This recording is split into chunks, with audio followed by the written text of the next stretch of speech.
Sepanjang 2025, militer Cina terus menunjukkan perkembangannya baik di kancah dalam negeri ataupun hubungannya dengan luar negeri.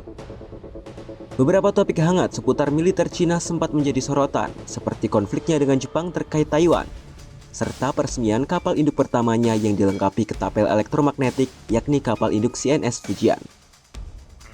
Lalu apa saja pergerakan militer Cina sepanjang 2025?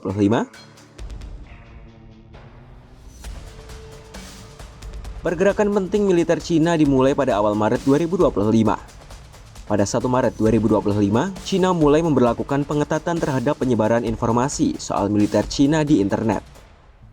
Penerbitan peraturan itu melibatkan 10 departemen termasuk Administrasi Ruang Siber Cina dan Departemen Kerja Politik Komisi Militer Pusat.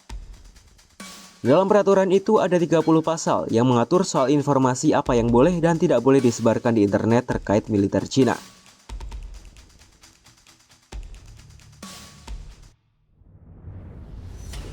Kemudian pada 1 April 2025, Cina mulai memberlakukan peraturan militer yang telah direvisi oleh Presiden Cina Xi Jinping. Xi menginstruksikan militer untuk menerbitkan 3 aturan soal ketertiban internal militer, kode etik, dan formasi militer. Aturan itu dirancang untuk mengubah militer Cina menjadi angkatan bersenjata kelas dunia.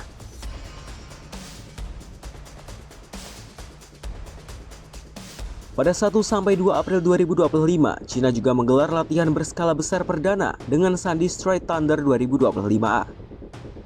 Latihan tempur selama 2 hari itu digelar di wilayah tengah dan selatan Selat Taiwan.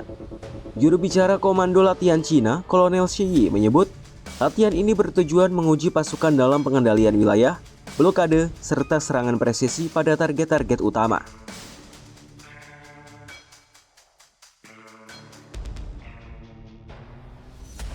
Pada Juni 2025, Cina mengerahkan 2 kapal induknya, Liaoning dan Shandong, untuk latihan di Pasifik Barat dan perairan lainnya.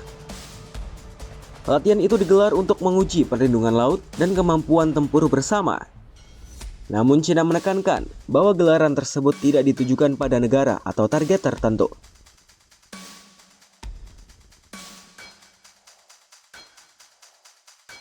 Juli 2025 menandai peluncuran bendera baru 4 cabang Tentara Pembebasan Rakyat atau PLA.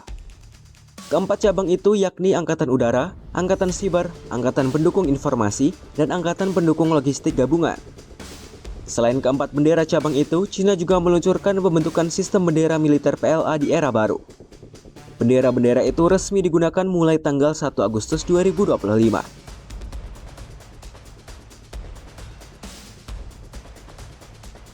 Pada tanggal 3 September, Cina menggelar parade militer besar-besaran di Beijing. Acara itu memperingati 80 tahun kemenangan dalam perang perlawanan Cina terhadap Jepang dan perang antifasis dunia. Parade besar-besaran itu juga mengundang pemimpin dari berbagai negara termasuk Rusia, Korea Utara, dan Indonesia.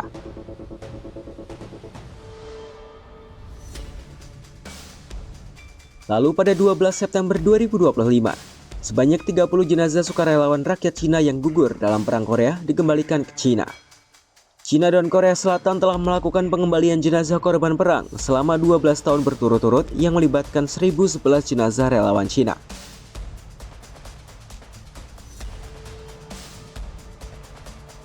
Pada 5 November, Cina meresmikan Fujian, kapal induk pertama Beijing yang dilengkapi ketapel elektromagnetik. Upacara peresmian itu turut dihadiri oleh Presiden Xi yang ikut memeriksa bagian kapal tersebut.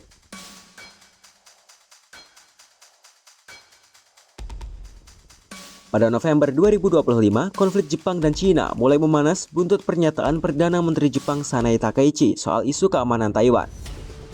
Pada 14 November, juru bicara Kementerian Pertahanan Cina, Jiang Bin, memperingatkan bahwa Jepang bakal kalah telak jika ngotot ikut campur dalam masalah Taiwan.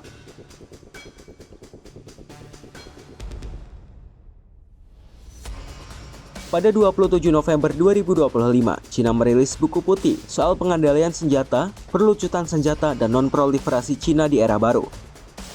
Penerbitan buku putih ini dinilai menandai upaya Cina dalam pengendalian senjata secara aktif.